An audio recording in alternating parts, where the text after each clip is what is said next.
Assalamualaikum warahmatullahi wabarakatuh. Di video ini saya akan mempresentasikan teori tentang aliran manajemen klasik. Yang pertama, piramida Giza tahun 2560 sebelum Masehi. Dimulai dibangun oleh Firaun dinasti keempat, Parao atau Cheops atau Khufu selama kurang lebih 20 tahun.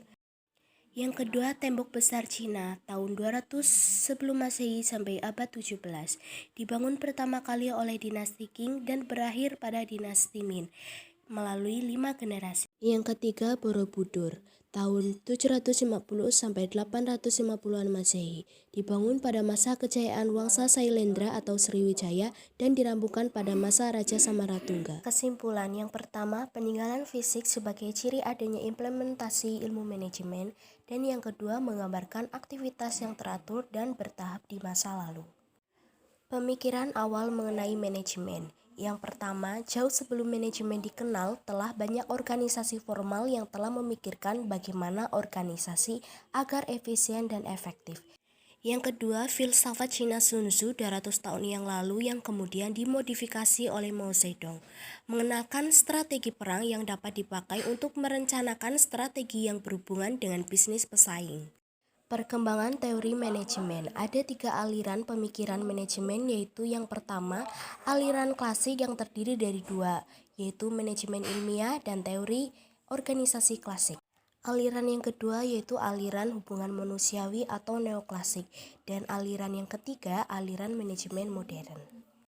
Aliran manajemen ilmiah atau scientific management theory menerangkan secara ilmiah metode terbaik untuk melaksanakan tugas apapun dan untuk menyeleksi, melatih, dan memotivasi pekerja. Tujuannya adalah kebutuhan untuk meningkatkan produktivitas. Tokoh-tokohnya yang pertama, Frederick A. Taylor tahun 1856 sampai 1915.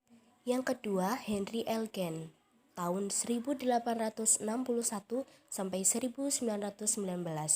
Yang ketiga, Frank B. Gilbert tahun 1868 sampai 1924. Dan yang keempat, Lillian M. Gilbert tahun 1878 sampai 1972. Frederick A. Taylor, filosofis 4 prinsip dasar. Yang pertama, pengembangan didasarkan ilmu manajemen yang terukur, sehingga ditemukan metode terbaik untuk mengerjakan tiap tugas.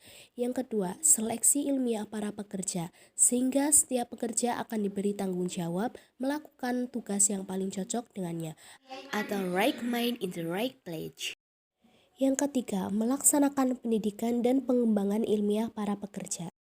Yang keempat, kerjasama bersahabat dan secara pribadi antara manajemen dan tenaga kerja.